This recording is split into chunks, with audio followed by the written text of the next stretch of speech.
কবরের জীবনটা আসল জীবন। বিশ্বনবী দোয়া করতেন, আল্লাহুম্মা ইন্না নাউযু বিকা মিন আযাবিল কবর।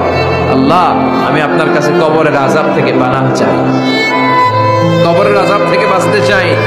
এই কবরের মধ্যে অনেক ফিতনা হবে, অনেক সুয়াল হবে। কবরে প্রশ্ন আছে না নাই? কথা বলেন। প্রথম প্রশ্ন জিজ্ঞেস করা হবে, মার রব্বুক, তোমার রব কে? বলেন, আমাদের রব কে? ওয়া মা দীনুক, তোমার ধর্ম কি? বিষ্ণুবীর চেহারা দেখিয়ে বলা হবে, তাআরিফু মান হাযা রাজুল, এই লোকটারে চিনো? আমরা কি বলবো? আমরা চিনি, উনি আমাদের প্রিয় রাসূল মুহাম্মদুর রাসূলুল্লাহ সাল্লাল্লাহু আলাইহি ওয়াসাল্লাম। এরপরে জিজ্ঞেস করা হবে, এগুলো কোত্থেকে শিখলা? আমরা বলবো কোরআন থেকে। ফায়ুফসাহু লাহু কবরুহু ৭০ যিরাআন। সুন্দর সুন্দর উত্তর করতে পারলে আপনার কবরটারে ৭০ হাত লম্বা করে দেওয়া হবে। ইফতাহু লাহু বাবুন ইলাল জান্নাহ, জান্নাতের দিকে একটা দরজা লাগিয়ে